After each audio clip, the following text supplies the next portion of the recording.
এক নাম্বার খাঁটি তওবা করা। কি করা?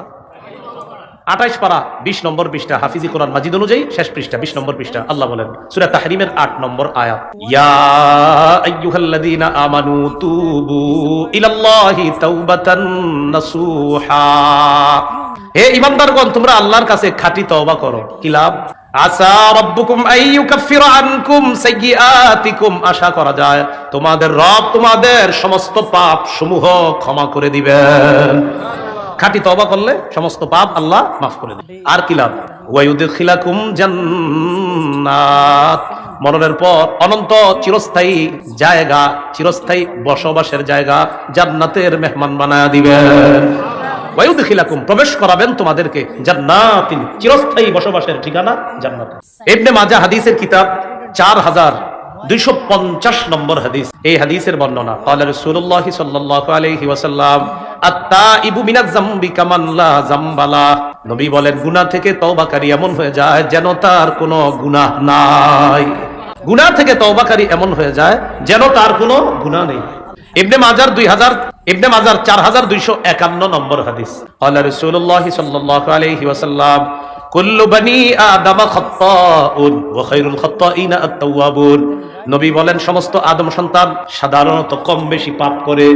এই পাপীদের মধ্যে তারাই হলো সবচেয়ে উত্তম যারা তওবা করে। আদম সন্তান পাপ করবে, এটাই স্বাভাবিক। নবী বলেন, এই পাপীদের মধ্যে যারা তওবা করবে আমি নবী তাদেরকে সর্বোত্তম বলে ঘোষণা করলাম। পাপ আমাদের হয়, কম বেশি পাপ হয়। পাপীদের মধ্যে যারা তওবা করে, নবীজির ভাষায় তাদেরকে রাসূল সাল্লাল্লাহু আলাইহি সাল্লাম শ্রেষ্ঠ বলেছেন, খায়র বলেছেন, উত্তম বলেছেন। শোনো, তোমাদের পাপ হবে, তোমাদের মধ্যে তারা উত্তম, তারা দামি যারা বেশি তওবা করে। হাদিসের কিতাব ইবনে মাজাহ 4253 নম্বর হাদিস। এই হাদিসের অনুবাদটা মন দিয়ে শুনেন কি কয়, ইন্নাল্লাহা লা ইয়াকবালু তাওবাতাল আবদি মা লাম ইউগারগির। আল্লাহ বান্দার তওবা ততক্ষণ কবুল করেন যতক্ষণ প্রাণ কণ্ঠাগত না হয়। প্রাণটা কণ্ঠাগত না হয়, এই যে বের হবে হবে হয়ে যাচ্ছে হবে এখন, ততক্ষণ পর্যন্ত তার তওবা কবুল করেন।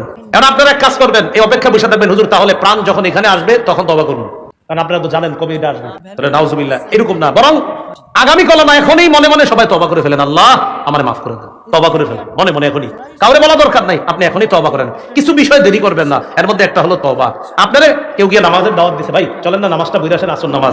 এটা বললেন না আগামীকাল পড়বো, আপনি আসরের নামাজটা আজকে পড়েন, আগামীকাল বাঁচবেন, এটা নিশ্চয়তা কোথায়? আল্লাহ আমাদেরকে কথাগুলো বোঝার তৌফিক দান করেন। তিরমিজি শরীফের একটি হাদিস শুনেন, 3538 নম্বর হাদিস। মুসলিম শরীফের হাদিসটা অনেক বড় আসছে, আর তিরমিজি শরীফের হাদিসটা শর্টে আসছে। এক ব্যক্তি সফরে বের হইছে, তার সাথে বাহন আছে, খানা আছে, পানি আছে, পাথেও আছে সফরের। এই লোকটা সফর করতে করতে হঠাৎ এক জায়গায় তার ক্লান্তি আসছে। ক্লান্তি দূর করার জন্য এক জায়গায় সফর বিরতি দিচ্ছে। বিরতি দেওয়ার পর একটু বিশ্রাম নিবে, ওই টাইমে তার চোখ লেগে গেছে। চোখ লাগার পর হঠাৎ চোখ খুলছে, চোখ খোলার পর দেখে তার বাহনটা নাই, তার খানা নাই, তার পানি নাই। সফরে যাওয়ার জন্য যে তার পাথেও ছিল, সফরের সামগ্রী ছিল, এইগুলা সব নাই। এই লোকটা এত পেরেশান হয়ে গেল, চিন্তায় পড়ে গেল, আমি কি বাসায় ফিরে যাব, না যেখানে সফরে রওনা করলাম সেখানে যাব। চিন্তা করলো, বাড়িতে যদি ফিরে যাই তাও মারা যাবো না খাইতে না খাইতে। সফর যেখানে রওনা করছি সেখানেও যদি যাই তাও মারা যাবো না খাওয়া, কারণ খানাও নাই, পানিও নাই। একটা মানুষ কতদিন না খায়া আর পানি ছাড়া থাকতে পারে? তো ওই ব্যক্তি সিদ্ধান্ত নিল, যাক মরণ যখন হবে এখানেই মরি। তো উনি মরার জন্য ওখানে আবার বসে গেছে। বসার পর হঠাৎ চোখে ঘুমাইছে পড়ছে, আবার ঘুমাইছে। ঘুম থেকে চোখ খুলছে, হঠাৎ চোখ খোলার পর দেখে তার হারিয়ে যাওয়া বাহন, খানা, পানি, সফরের যে সামগ্রী নিয়ে ওই বাহনটি উপস্থিত হয়ে গেছে। খুশিটা কেমন হবে বলেন? হ্যাঁ, রাসূল হাদিসের মধ্যে বলছে বিশিদ্দাতিল ফারহি। বিশিদ্দাতিল ফারহির অনুবাদ হলো খুশির অতি সহ্যে। আর আমাদের কুমিল্লার বাংলাটা হলো খুশির ঠেলায়। আমরা কি বলি? খুশির ঠেলায়। মানে হাদিসের সুন্দর বাংলা হলো খুশির অতি সহ্যে, আমাদের দেশীয় ভাষা হলো খুশির ঠেলায়। ওই লোকটা আল্লাহরে বলতেছে, আল্লাহুম্মা আনতা আবদি ওয়া আনা রাব্বুকা। আল্লাহ তুমি হলো আমার বান্দা, আমি তোমার রব। বুঝছেন নি কিছু? কথা কি সঠিক না উল্টো হয়েছে? নবীজি বলেন খুশির কারণে ওই লোকটার মাথা ঠিক নাই। লোকটা কিন্তু মনের কথা বলে নাই, এটা কিন্তু লোকটা মুখ দিয়ে বলছে। তার মনের কথা হলো, আল্লাহ আপনি আমার প্রকৃত রব, আপনি আমার আসলেই রব, এটা হলো তার মনের কথা। আর আমি আপনার গোলাম, এটা হলো মনের কথা। খুশির ঠেলায়, খুশির কারণে বলে, আল্লাহ আপনি আমার গোলাম, আমি আপনার রব। আসলে কিন্তু ওর মাথা ঠিক নাই, এত খুশি। নবীজি বলেন, আল্লাহু আফরাহু বিতাওবাতি আহাদিকুম মিন আহাদিকুম বিদাল্লাতিহি ইযা ওয়াজাদাহা। তোমাদের কেউ হারিয়ে যাওয়া বাহন ফিরে যাওয়ার পর যেই পরিমাণ খুশি হয়, তোমাদের কেউ যদি তওবা করো, ওই তওবার কারণে আল্লাহ পাক রব্বুল আলামিন ওই হারিয়ে যাওয়া বাহন ফিরে পাওয়া ব্যক্তির চাইতে কোটি গুণ বেশি খুশি হয়ে যায়।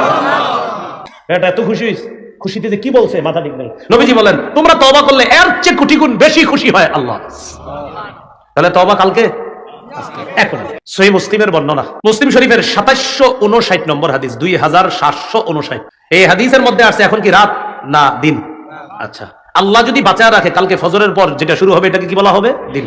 আল্লাহ রাসূলুল্লাহ সাল্লাল্লাহু আলাইহি ওয়াসাল্লাম ইন্নাল্লাহা ইয়াবসুতু ইয়াদাহু বিল-লাইল লিয়াতুবা মুসিউন নাহার ওয়া ইয়াবসুতু ইয়াদাহু বিন-নাহার লিয়াতুবা মুসিউল লাইল। রব রাতের বেলা ক্ষমার হাত বাড়ায় দেয়, দিনের পাপীরা যেন আল্লাহর কাছে তওবা করে। আর দিনের বেলা রব তার ক্ষমার হাত প্রসারিত করে দেয়, রাতের পাপীরা যেন আল্লাহর কাছে তওবা করে। হাদিস দ্বারা বোঝা যায় 24 ঘন্টা আল্লাহ তার ক্ষমার হাত প্রসারিত করে দেয়। আর কেমন যেন বলে, ও বান্দা আমার কাছে ক্ষমা চাও, আমি তোমাকে ক্ষমা করে দিব। তাহলে রব ক্ষমা করে কখন? 24 ঘন্টা। কখন জানেন? আল্লাহর কাছে ক্ষমা চাইলে আল্লাহ খুব খুশি হয়। এই যে বলি আল্লাহ মাফ করেন, আল্লাহ মাফ করেন, আল্লাহ মাফ করেন, আল্লাহ আল্লাহ আল্লাহ মাফ করে দেন, আল্লাহ মাফ করে দেন, বারবার আল্লাহরে বলি, আল্লাহ খুশি হয়।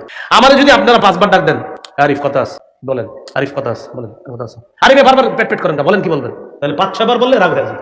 বাবাকে আব্বা, হ্যাঁ বল কি বলবি, আব্বা বল কি বলবি, 5-6 বার বলার পর আব্বা বলে আরে কি বলবি বল। আম্মা জন্মদানকারী মাকে বলেন, রান্না করে আম্মা কথা আছে। বাচ্চাও যদি বাচ্চার মা কত আদর করে 5-6 বার আম্মা আম্মা আম্মা আম্মা, 7-8 বার যখন বলে তিনি কি হয়েছে তোর ক। তাহলে দুনিয়ার মানুষকে একটু বেশি ডাকবেন, স্বভাব হলো মানুষ রাগ করে। হাদিসে আসছে নবী বলেন আল্লাহরে না ডাকলে আল্লাহ রাগ করে। মানুষের কাছে চাইলে মানুষ রাগ করে। ভিক্ষুক এসে ভিক্ষা চায়, স্যার 10টা টাকা দেন, নে। আবার এসে স্যার 10টা টাকা দেন, নে। আবার আসছে, কিরে কতবার দিব, এতবার আসা লাগে। তাহলে দুনিয়ার মানুষের স্বভাব যতবার চাইবেন একটু বেশি চাইলে রাগ হয়ে যায়। রাসূল বলেন মান লাম ইয়াসআলিল্লাহ ইয়াগদাব, আল্লাহর কাছে না চাইলে আল্লাহ রাগ করে। একটু মিলাম না কথাটা? বান্দার কাছে চাইলে বান্দা রাগ করে, রবের কাছে না চাইলে রব রাগ করে। তাহলে বলেন তো রাগ করে না কে? না চাইলে রাগ করে কে? আর চাইলে রাগ করে না কে? বলেন তো কে এমন যাকে যত ডাকি তিনি রাগ করে না? আবার বলেন লাখ কোটি বারও যদি একজনকে ডাকি তিনি রাগ করে না, তিনি কে? অতএব যত বেশি পারা যায় কাকে ডাকা? মাশাআল্লাহ, তো বুঝছেন? আল্লাহ মাফ করেন, আল্লাহ মাফ করেন, আল্লাহ মাফ করেন, আল্লাহ মাফ করেন। ভাই কথাগুলো বুঝছেন? তাহলে যত বেশি আল্লাহর কাছে তওবা করা। তাহলে বলেন তো গুনাহ মাফের কয়টা উপায় বলবো আপনাদের সামনে? 1 নাম্বার কি গেল? তওবা। তওবার শর্ত কি? শর্তগুলো একটু মনে রাখেন, কাজে লাগবে। মুহাদ্দিসিনে কেরাম তওবার 3টা শর্ত লেখছে, ফকিগণ আরেকটা অ্যাড করছে। তাহলে মোট কয়টা হলো? 4টা। প্রথম 3টা শুনেন। 1 নাম্বার, পূর্বে যে গুনাহ করছেন এটার জন্য অনুতপ্ত হওয়া, প্রথম শর্ত। ইবনে মাজার 4252 নম্বর হাদিসে আসছে আন-নাদামু আত-তাওবা, আন-নাদামু আত-তাওবা, অনুতপ্ত হওয়াটাই তওবা। চলেন মনে মনে কয়েক সেকেন্ডে সবাই অনুতপ্ত হয়ে যায় আগের গুনাহের জন্য। মনে মনে অনুতপ্ত হলেই হবে, আল্লাহ আমি যে আগের ওই গুনাহটা আমি অনুতপ্ত। রাসূল বলেন অনুতপ্ত হওয়াটাই তওবা। তাহলে আগের গুনার জন্য অনুতপ্ত হওয়া। 2, আগের গুনাহটা ছেড়ে দিলাম আজকে থেকে। যান আম্মা আপনি তো রাগ করেন, এই গুনাহ আমি বারবার করি, আম্মা ঠিক আছে আপনারা সাক্ষী রাখলাম, ইনশাআল্লাহ আর করবো না, কথার কথা এরকম আমরা বলি অনেক সময়। তাহলে 1 নাম্বার অনুতপ্ত হওয়া, 2 নাম্বার ছেড়ে দিলাম। মানুষকে বলা দরকার নাই, রবকে বলবেন আল্লাহ আপনি গুনাহ করলে এরকম অনেক পানিশমেন্টের কথা আছে, আল্লাহ ঠিক আছে আজকে থেকে ছেড়ে দিলাম, আল্লাহরে বললেন। 3 নাম্বার, রব আমি অঙ্গীকার করতেছি ভবিষ্যতে গুনাহটা আর করবো না। তাহলে 3টা, রব আগের গুনাহের জন্য আমি অনুতপ্ত হলাম। 2, রব আমি আগের গুনাহ ছেড়ে দিলাম। 3, রব আমি অঙ্গীকার করতেছি ভবিষ্যতে এই গুনাহটা আর করবো না। কয়টি শর্ত? 3টি। অনুতপ্ত হওয়া, ছেড়ে দেওয়া, ভবিষ্যতে না করা। অনুতপ্ত হওয়া, গুনাহ ছেড়ে দেওয়া, ভবিষ্যতে না করা। ফকিগণ আরেকটা বলছে 4র্থ, সেটা হলো বান্দার হক মেরে থাকলে বান্দার কাছ থেকে ক্ষমা চেয়ে নেওয়া, কারণ এটা আল্লাহ মাফ করবে না। প্রথম 3টা হলো আল্লাহর হকের সাথে সম্পর্ক, শেষেরটা হলো বান্দার হকের সাথে। বান্দার হক নষ্ট করছেন, এটা আপনি যতই সিজদায় পড়ে থাকেন আল্লাহ মাফ করবে না, এটা বান্দার কাছ থেকে মাফ চেয়ে নিতে। আল্লাহ আমাদের সকলকে আজকে খাঁটি তওবা করে আমাদের জীবনটা নতুন ভাবে যেন আমরা আবার শুরু করতে পারি, আল্লাহ তৌফিক দান করেন। গুনাহ থেকে বিরত থাকার দ্বিতীয় উপায় একটু আমার সাথে বলেন, বেশি বেশি ইস্তেগফার পড়া। সবাই কিছুক্ষণ ইস্তেগফার পড়ি। আস্তাগফিরুল্লাহ, আস্তাগফিরুল্লাহ, আস্তাগফিরুল্লাহ। আল্লাহ বলেন ইস্তাগফিরু রাব্বাকুম ইন্নাহু কানা গফফারা। ইস্তেগফার যত বেশি পড়বা আল্লাহ তাকে তত বেশি ক্ষমা করবে। ইউরসিলিস সামাআ আলাইকুম মিদরারা। ইস্তেগফার যত বেশি পড়বা আসমান থেকে মুষলধারে বৃষ্টি নিয়ে রহমত আল্লাহ নাজিল করবেন। যদিও আজকের এই এলাকাবাসী চাইছে হুজুর অন্তত বৃষ্টিটা আজকে না হোক। যারা মাহফিল করে ওই এলাকাবাসী খালি চায় আল্লাহ আপনি বৃষ্টিটা আগে পরে দিয়ে দেন, আমগো মাহফিলের দিন দিয়েন না। তো যাই হোক, ইস্তেগফার বললে 2 নাম্বার, মুষলধারে বৃষ্টি নেয় রহমত আল্লাহ নাজিল করেন। 3 নাম্বার, ওয়ায়ুমদিদকুম বিআমওয়াল। আল্লাহ বলেন যত বেশি ইস্তেগফার পাঠ করবা আমি তত বেশি সম্পদ দিয়ে সাহায্য করার ওয়াদা করলাম। 4 নাম্বার, ওয়াবানিনা। সন্তান নাই, তন্ত্র মন্ত্রের কাছে না গিয়ে আমার কাছে ইস্তেগফার পাঠ করো। মাবুদ আমার সন্তান হয় না, এই জন্য আমিও ইস্তেগফার পাঠ করি, আমার বিবিও ইস্তেগফার পাঠ করে। আল্লাহ বলেন সন্তান দিয়ে সাহায্য করার ওয়াদা করলাম। সন্তান এরপরেও যদি সন্তান না হয় আপনাদের, ব্যাস বুঝবেন এটার মধ্যেই কল্যাণ। জান্নাতে যদি যান স্বামী স্ত্রী, সন্তান হয় নাই, আপনাদের জান্নাতে গিয়ে যদি মন চায় আমাদের সন্তান হবে, সেখানে সন্তান হবে। হ্যাঁ, তিরমিজির বর্ণনা আসছে, নবীজি বলেন জান্নাতের মধ্যে ইজাস্তাহাল ওয়ালাদা, কোন ব্যক্তি যদি চায় বাবু আমার একটা সন্তান দরকার, কানা ওয়াদউহু, দেখেন কানা হামলুহু ওয়া ওয়াদউহু ওয়া সিবনুহু ফি সাআতিন ওয়াহিদা, তার বিবি নগদ গর্ভবতী হবে, নগদ তার বিবির সন্তান হবে, নগদ তার বিবির ওই সন্তানটা বড় হয়ে যাবে। আসসালামু আলাইকুম, আব্বা কেমন আছেন? সাথে সাথে জান্নাতের আসসালামু আলাইকুম, এটা হাদিসে নাই, এটা আমি বললাম। সাথে সাথে তার বিবি গর্ভবতী হবে, সাথে সাথে সন্তান হবে, সাথে সাথে সন্তান বড় হয়ে যাবে। তাহলে হ্যাঁ অবশ্যই মাশাআল্লাহ, আল্লাহ যা চায় এটাই। ওই উনি সুন্দর কথা বলছে, কোরআনে আছে ফিহা মা তাশতাহি আনফুসুকুম, যা চায় সেটাই হবে। তো এই জন্য এই কথা শোনার পর আপনার ওই এক জায়গায় আর কি আমার একজন বলে ফেলছিল, হুজুর সন্তান হবে কিনা, অনৌছক আমি হ্যাঁ সন্তানও তো হবে। তা আপনাদের এটা মনে বললো সন্তান হবে, আমি হ্যাঁ তিরমিজির হাদিসে আছে, নবী বলছে সন্তান চাইলে সন্তান হবে। তাহলে আমাদের আলোচনা চলতেছে ইস্তেগফার, 2 নম্বর গুনাহ মাফের উপায়। তো ইস্তেগফারের 1 নম্বর উপকার, যত বেশি ইস্তেগফার করবেন গুনাহ ঝরতে থাকবে। আমরা যে আজকে 4 বার 5 বার বললাম, বিশ্বাস করেন প্রতিবারে আল্লাহ আমাদের গুনাহ মাফ করছে, গুনাহ মাফ করছে। আপনাদেরকে একটা বুদ্ধি শিখাই।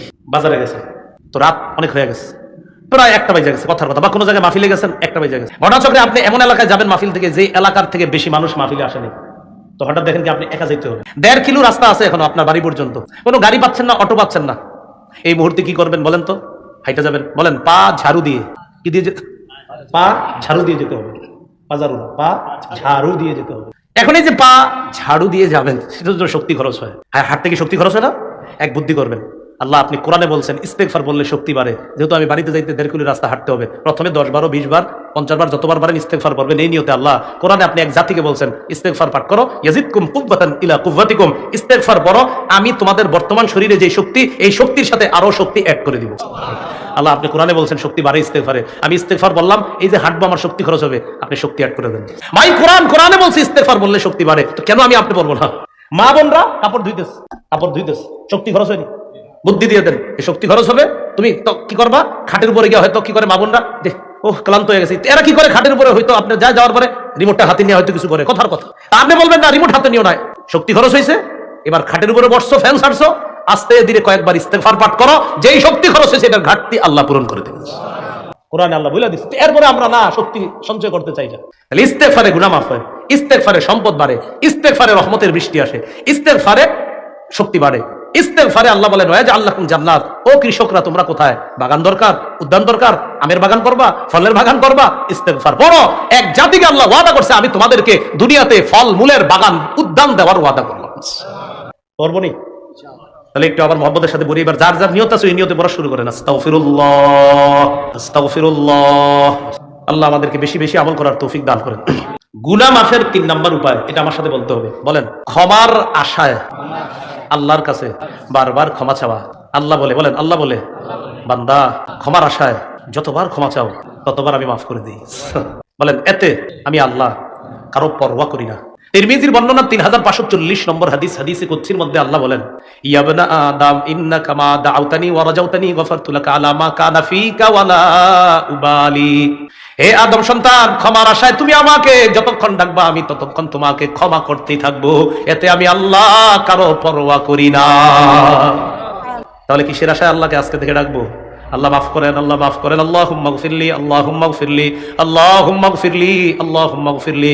অথবা কোরআনের ওই দোয়াটা পড়তে পারেন, রব্বি গফির ওয়ারহাম, রব্বি গফির ওয়ারহাম ওয়া আনতা খায়রুর রাহিমিন, রব্বি গফির ওয়ারহাম ওয়া আনতা খায়রুর রাহিমিন। 18 পারা 8 নম্বর পৃষ্ঠা সূরা মুমিনুনের একদম শেষ আয়াতটা হাফিজি কোরআন মাজিদে দেখে নেবেন, আজকে বাসায় গিয়ে দোয়াটা শিখবেন। রব্বি গফির ওয়ারহাম ওয়া আনতা খায়রুর রাহিমিন, রব আমাকে মাফ করেন, ওয়ারহাম আমারে দয়া করেন, আপনি তো শ্রেষ্ঠ দয়ালু। আল্লাহ শিখিয়ে দিচ্ছে কিসের আশায় রবকে ডাকবো? ক্ষমার আশা। এগুলো 3 নাম্বার। 4 নাম্বার গুনাহ মাফের উপায়, রাসূলুল্লাহ সাল্লাল্লাহু আলাইহি সাল্লামের আনুগত্য করা। তো এই যুগে নবীর আনুগত্য করা মানে রাসূলের সুন্নতের আনুগত্য করা, অনুসরণ করা। সূরা আলী ইমরানের 31 নম্বর আয়াতে আল্লাহ বলেন কুল ইন কুনতুম তুহিব্বুনাল্লাহ ফাত্তাবিউনি ইউহিব্বুকুমুল্লাহ ওয়া ইয়াগফির লাকুম যুনুবাকুম। নবী আপনি বলেন যদি তোমরা আল্লাহকে ভালোবাসো তাহলে আমার অনুসরণ করো। উপকার কি? আল্লাহ তোমাদেরকে ভালোবাসবেন, তোমাদের গুনাহগুলা মাফ করে দিবেন। আমরা যদি সুন্নতের অনুসরণ করি আল্লাহ আমাদেরকে ভালোবাসবে, আল্লাহ আমাদের গুনাহগুলা মাফ করে দিবে। গুনাহ মাফের 5 নাম্বার উপায়, এই উপায়টা জানার পর মানে একটু শিখে আমরা আমলটা কারা কারা করবো হাত তুলে দিয়ে অঙ্গীকার করতে হবে, সহজ একদম। বাকি শিখতে হবে। ওলামা হযরতদের শিখার আছে, অন্যরা আপনারা শিখে নেবেন। ওলামা হযরতরা এটা সহজে শিখে ফেলছে। বলেন আজান দেওয়া, আজান দেওয়া তো বিশুদ্ধভাবে সব আলেমরা পারে। যাদের আজান শুদ্ধ নাই তারা বিশুদ্ধভাবে আজানটা শিখা এই এলাকার কোনো মসজিদে গিয়ে চান্স দিবেন, মুয়াজ্জিন সাহেবকে গিয়ে বলবেন আজকে আমার একটু চান্স দেন। কেন? আল্লাহ রাসূল হাদিসে বলছে আজানের আওয়াজ যতটুকু যায় ততটুকু মাফ করে দেওয়া হয়। আবু দাউদের 515 নম্বর হাদিস, রাসূলুল্লাহ সাল্লাল্লাহু আলাইহি সাল্লাম বলেন আল মুআযযিনু ইগফারু লাহু মাদা সাউতিহি, মুয়াজ্জিনের আযানের আওয়াজ যেই পরিমাণ যায় এই পর্যন্ত তাকে ক্ষমা করে দেওয়া হয়। ওয়া ইয়াশহাদু লাহু কুল্লু রাতবিন ওয়া ইয়াবিস, মুয়াজ্জিনের আওয়াজ যতটুকু যায় এই জায়গার মধ্যে যত শুষ্ক ভিজা যা কিছু আছে কিয়ামতের মাঠে সবকিছু মুয়াজ্জিনের পক্ষে আল্লাহর কাছে সাক্ষী দিবে। আযান শিখবেন নি? না আপনার আযান দেন না, কয় কি করো তুমি? তুমিও লজ্জা করো, আমি মুয়াজ্জিনি করি, মানে মুয়াজ্জিনি এটা লজ্জা। নাউজুবিল্লাহ। দেখছেন হুজুর, আমি এক মসজিদের মুয়াজ্জিন। মুয়াজ্জিন মানে আপনি তো গর্বের সাথে বলবেন মুয়াজ্জিন। আল্লাহ কোরআনে বলছে ওমান আহসানু কাওলাম মিম্মান দাআ ইলাল্লাহ, ওই ব্যক্তির চেয়ে উত্তম কথা আর কার যে মানুষকে আল্লাহর দিকে ডাকে। এই উত্তম কথা আর কার এর দ্বারা এক নাম্বার উদ্দেশ্য মুহাম্মদ সাল্লাল্লাহু আলাইহি সাল্লাম। আম্মা জান আয়েশা সিদ্দিকা বলেন আয়াতের 2 নাম্বার উদ্দেশ্য পৃথিবীর সমস্ত মুয়াজ্জিন। মেয়ে কার কাছে বিয়ে দিবেন তো কয় না যে ছেলে মুয়াজ্জিন, গর্বের সাথে বলবেন মুয়াজ্জিন, গর্বের সাথে, সত্যি বলছি গর্বের সাথে বলবেন। এই গেল 5 নাম্বার। এজন্য মুয়াজ্জিন যারা আছে মসজিদের এদেরকে সম্মান করেন। ইমাম সাহেব খতিব সাহেবদের তো বেতন দেন, মুয়াজ্জিন সাহেবেরও যথেষ্ট বেতন করার চেষ্টা করবেন। ইমাম সাহেব যারা আছেন আপনারা একটু মুয়াজ্জিনদের প্রতি খেয়াল রাখতে হবে। ওলামা হযরত যারা আছেন হ্যাঁ ইনশাআল্লাহ বলেন ইনশাআল্লাহ। তাহলে ইমাম সাহেবেরও আমরা মর্যাদা দিব, খতিব সাহেবেরও মর্যাদা, মুয়াজ্জিন সাহেবেরও আমরা পাশাপাশি অন্তত তার কাছাকাছি মর্যাদা দেওয়ার চেষ্টা করব। বলেন ইনশাআল্লাহ। 6 নাম্বার, এটা আপনারা চাইলে আজকে পারেন। 6 নাম্বারটা 2 রাকাত নামাজ পড়া। কয় রাকাত? 2 রাকাত। তো আগামীকাল বাঁচবেন কিনা জানা নাই, আজকেই বাসায় গিয়ে আপনার কোনো গুনাহের মনে করে আপনি 2 রাকাত নামাজ পড়তে পারেন। আবু দাউদের 1521 নম্বর হাদিস, মা মিন আবদিন ইউযনিবু যামবান, কোন ব্যক্তি যদি গুনাহ করে ফায়ুহসিনুত তাহুরা, সুন্দরভাবে পবিত্রতা অর্জন করবে, করার পর ফায়াকুমু ফায়ুসাল্লি রাকাতাইন, দাঁড়িয়ে 2 রাকাত নামাজ পড়বে, ইল্লা গফারাল্লাহু যামবা, নামাজ শেষ তার গুনাহ মাফ। আজকেই 2 রাকাত পড়তে পারেন যে আল্লাহ আমি তো এরকম ওই গুনাহগুলো করছি, আমি আর করবো না মাবুদ, 2 রাকাত নামাজ এই নিয়তে পড়তেছি, বাস নামাজ পড়বেন গুনাহ মাফ হয়ে যাবে। এই গেল 6 নাম্বার উপায়। 7 নাম্বার 5 ওয়াক্ত ফরজ নামাজ পড়া। কয় ওয়াক্ত? 5 ওয়াক্ত। সহিহ বুখারীর বর্ণনা 526 নম্বর হাদিস, এক ব্যক্তি নবীর কাছে আসছে, আয়েশা বলে হুজুর আমি তো অপরাধ করে ফেলছি। ইতিমধ্যে সূরা হুদের 114 নম্বর আয়াত আল্লাহ নাযিল করে দিয়েছে, ওয়া আকিমিস সালাতা তারাফাইন নাহার ওয়া যুলাফা মিনাল লাইল, দিনের 2 অংশে 2 প্রান্তে নামাজ পড়ো, রাতের কিছু অংশে মানে 5 ওয়াক্ত নামাজ পড়ো। ইন্নাল হাসানাত ইউযহিবনাস সাইয়্যাত, পুণ্য পাপকে বিলীন করে দেয়, পাপকে মিটিয়ে দেয়, মানে 5 ওয়াক্ত নামাজ তোমার পাপগুলোকে মিটিয়ে দিবে। তো উনি বললেন হুজুর এটা কি আমার জন্য খাস? না সবার জন্য। নবীজি বলেন না, লিজামিই উম্মতি কুল্লিহিম, আমার সমস্ত উম্মতের জন্য এই অফার চলতে থাকবে। 5 ওয়াক্ত নামাজ। কয় নাম্বার গেল? 7। 8 নাম্বার জামাতের সাথে নামাজ পড়া। মুসলিম শরীফের 2764 নম্বর হাদিস, এক ব্যক্তি এসে নবীজিকে বলতেছে হুজুর আসবতু হাদ্দান ফাআকিমাহু আলাইয়া, আমি এমন গুনাহ করছি যে গুনাহ মনে হয় আমি শেষ হুজুর, আমি শেষ, আমার তাড়াতাড়ি শাস্তি দেন। তো ইতিমধ্যে ফরজ নামাজের সময় হয়, জামাতের সময় হয়ে গেছে, নবীজি নামাজে দাঁড়ালেন, আল্লাহু আকবার। যে ব্যক্তি নবীর কাছে আসছে তিনিও জামাতে নামাজ পড়ছে। নামাজ শেষ হওয়ার পর উনি বললেন হুজুর আমার ব্যাপারটা ওই যে গুনাহ করছি কেমনে মাফ হইব? নবীজি বললেন আহাদারতাস সালাতা মানা, আমাদের সাথে জামাতে নামাজ পড়ছো? কয় জি। নবীজি বললেন গুফিরা লাকা, জামাতে নামাজ পড়ছো, তুমি যে অপরাধের কথা আমার কাছে নিয়ে আসছো মাফ হয়ে গেছে। 8 গেল। গুনাহ মাফের উপায় 9 নাম্বার উপায়, এটা একটু আমার সাথে বলেন। বলেন পাপ হয়ে গেলে সাথে সাথে একটি ভালো কাজ করব। পাপ হয়ে গেলে সাথে সাথে একটি ভালো কাজ করব। তিরমিজির বর্ণনা 1987 নম্বর হাদিস, নবী তার সাহাবী আবু যর গিফারিকে বলেন আবু যর ইত্তাকিল্লাহা হাইসুমা কুনতা, যেখানে থাকো আল্লাহকে ভয় করো, ওয়া আতবিস সাইয়্যাতাল হাসানাতা, একটা গুনাহ হয়ে গেলে সাথে সাথে একটা ভালো কাজ করবা, তোমার ওই ভালো কাজটা আশা করি তোমার মন্দ কাজটাকে মিটাইয়া দিবে। 10 নম্বর জিকিরের মজলিসে বসা। আপনারা এখন যেখানে বসা এটা জিকিরের মজলিস, পুরাটা মজলিস ফেরেশতারা বেষ্টন করে প্রথম আসমান পর্যন্ত গেছে। ফেরেশতাদেরকে আল্লাহ লম্বা আলোচনার পর শেষে বলে ইশহাদু আন্নী কদ গফারতু লাহুম, সাক্ষী থাকো আমি তাদেরকে মাফ করে দিলাম। 11 নম্বর জিকির করা। মনে রাখেন 10 আর 11টা একটু পার্থক্য। 10 হলো জিকিরের মজলিসে বসা আর 11 নম্বর জিকির করা। 10 নম্বরে দলিল দিইনি। 10 নম্বরের দলিলটা হলো সহিহ বুখারীর 6408 নম্বর হাদিস, আর 11 নম্বর জিকির করা দলিল বুখারীর 6405 নম্বর হাদিস। এই হাদিসের মধ্যে আসছে রাসূল সাল্লাল্লাহু আলাইহি সাল্লাম বলেন মান সাব্বাহাল্লাহ, কোন ব্যক্তি যদি তাসবিহ পাঠ করে, অথবা মান ক্বালা ফিল ইয়াউমি সুবহানাল্লাহি ওয়া বিহামদিহি মিআতা মাররা, একটু পড়েন সুবহানাল্লাহ সুবহানাল্লাহি ওয়া বিহামদিহি সুবহানাল্লাহি ওয়া বিহামদিহি সুবহানাল্লাহি ওয়া বিহামদিহি, বাস এটুকুই 100 বার। কয়বার? এটা যদি কেউ নিয়মিত 100 বার পরে হুত্তাত খাতায়াহু ওয়া ইন কানাত মিসলা জাবাদিল বাহরি, সমুদ্রের ফেনা পরিমাণ গুনাহ মাফ। না আপনারা বলেন না নামাজের আগে মসজিদে যাবেন খালি গল্প করবেন, ছোট মেয়েটার বিয়ে হইছিনি, বড়টার বিয়ে হইছিনি, এই গল্প জুড়বেন, কি ক্ষেতের কি অবস্থা, সার দিছুনি, এইগুলো আলাপ করে মসজিদে বসে। নামাজের 10 মিনিট বাকি আছে তেলাওয়াত করেন, নামাজের 10 মিনিট বাকি সুবহানাল্লাহ পড়েন, নামাজের 10 মিনিট বাকি আস্তাগফিরুল্লাহ পড়েন। এইগুলা না করে আপনার কি অবস্থা, আপনার ক্ষেতটাদের কি খবর? আরে ভাই কেন এগুলা? বলেন আমরা অযথা কথা বলবো না, বলেন জিকির করবো। বলেন কি করবো? তাহলে নামাজের আগে মসজিদে ইমাম সাহেব এখনো জামাত দাঁড়াইতে 15 মিনিট বাকি বা 10 মিনিট বাকি, ইমাম সাহেব 10 মিনিট পরে আসবে, জামাত দাঁড়াবে। এই 10টা মিনিট 15 মিনিট আমরা যে মসজিদে বসে থাকবো, সবাই বলেন ইনশাল্লাহ কি করবো? জিকির, তেলাওয়াত করবো বা জিকির করবো বা নফল নামাজ করবো, যেটা সম্ভব হয়। নফলের সুযোগ হলে নফল, এটা আবার মাগরিবের আগে করা যাবে না। এটা করবেন হলো আপনার এশার নামাজের আগে করতে পারেন, জোহরের আগে করতে পারেন, এই সালাতগুলা। আবার আসরের আগে, হ্যাঁ আসরের আগে পারেন। আল্লাহ আমাদেরকে আমল করার তৌফিক দান করেন। কত গেল? 12 নাম্বার, এটা গুরুত্বপূর্ণ। 12 নাম্বারটা বলেন হিম্মত করা। আমার দিকে তাকান, হিম্মত কি? করবো না, না না না আমি করবো না, না আমি করবো না, না আমি করবোই না, এটা আমি করবোই না। হিম্মত, হিম্মত কারে বলে? হুজুর একটু যাবেন। যেমন এই যে মাইক চালায় যারা, সাউন্ড বক্স, সাউন্ড বক্স, এরা হিম্মত করে যদি এরকম যে না আমরা এই বক্স কোনো গানের অনুষ্ঠানে ভাড়া দিব না। যদি হিম্মত করে যে গানের অনুষ্ঠানে আমরা ভাড়া দিব না, আর এরকম হিম্মত করলে আমরা সবাই দোয়া করবো আল্লাহ যেন হালাল ভাবে এই ব্যবসা দিয়ে তাদের ধনী বানায় দেয়। কি আমরা দোয়া করবো না ইনশাআল্লাহ? শর্ত কোন গুনাহের অনুষ্ঠানে এগুলা কি দিবে না, ভাড়া দিবে না। কথার কথা যদি হিম্মত করে, এই হিম্মত করা যে আমি এটা করবো না, এটা গুরুত্বপূর্ণ। 12 নাম্বার মুসলিমের বর্ণনা, আল মুমিনুল কাবিয়্যু খায়রুন ওয়া আহাব্বু ইলাল্লাহ মিনাল মুমিনিদ দাঈফ। এই দুইজন আমরা, উনি গুনাহ করে না, আমি করি। উনি শক্তিশালী ইমানদার, আমি দুর্বল। নবী বলেন শক্তিশালী ইমানদারের দাম আল্লাহর কাছে দুর্বল ইমানদারের চাইতে অনেক বেশি। 12 গেল। 13 নাম্বার বলেন এই নিয়ত করা, গুনাহের সুযোগ আসলেও গুনাহ করব না ইনশাআল্লাহ। গুনাহের সুযোগ আসলেও গুনাহ করব না। রাসূলুল্লাহ সাল্লাল্লাহু আলাইহি সাল্লাম বলেন মান হাম্মা বিসাইয়্যা ফালাম ইয়ামালহা, কেউ যদি গুনাহের নিয়ত করে, সুযোগ পেয়েও যদি গুনাহটা না করে, কাতাবাহাল্লাহু লাহু ইনদাহু হাসানাতান কামিলা, আল্লাহ তাআলা পরিপূর্ণ একটা সওয়াব দান করবেন। 14 নাম্বার বলেন পাপ ছেড়ে দেওয়ার উপকারিতা জেনে পাপ ছেড়ে দেওয়া, মানে পাপ ছাড়লে এই উপকার এটা যাই না, পাপ ছেড়ে দেওয়া। যেমন সূরা নাজিআতের 39-40 নম্বর আয়াত, আপনার 30 নম্বর পারা 4 নম্বর পৃষ্ঠা শুরুতে আছে, আম্মা মান খাফা মাকামা রাব্বি ওয়া নাহান নাফসা আনিল হাওয়া ফাইনাল জান্নাতা হিয়াল মাওয়া। যে ব্যক্তি রবের সামনে দাঁড়ানোর ভয় করে আর এই ভয়ে সে কুপ্রবৃত্তি থেকে নিজের বাঁচায়, গুনাহ ছেড়ে দেয়, তার ঠিকানা তো জান্নাত। 15 নম্বর আজকের সর্বশেষ কথা, বলেন গুনাহের ভয়াবহতা জেনে, পাপের ভয়াবহতা জেনে পাপ ছেড়ে দেওয়া। 14-15টা একটু মুখস্থ রাখবেন, পারলে এটা লেখা অন্যদেরকে বোঝায় দিবেন যে পাপ ছাড়ার উপকারিতা জেনে পাপ ছেড়ে দাও, পাপ করার ভয়াবহতা জেনে পাপ ছেড়ে দাও, পাপ ছাড়ার উপকারিতা জেনে পাপ ছেড়ে দাও, পাপ করার ভয়াবহতা জেনে পাপ ছেড়ে দাও। পাপ করার ভয়াবহতা এটা সূরা হাসরে আছে, ওয়াল্লাহুল্লাযী, ওই আয়াতটা একদম আগে দেখবেন, সূরা হাসর 19 নম্বর আয়াত, ইত্তাকুল্লাহ ওয়াল তানজুর নাফসুম মা কদ্দামাত লিগাদ ওয়াত্তাকুল্লাহ। এই আল্লাহকে ভয় করো, আগামী কালকের জন্য কি পাঠাইছো একটু চিন্তা করো। আগামী কাল মানে ওই যে মরে যাবা, মরে যাওয়াটাই আগামী কাল, তখন ওই আগামী কালের জন্য কি পাঠাই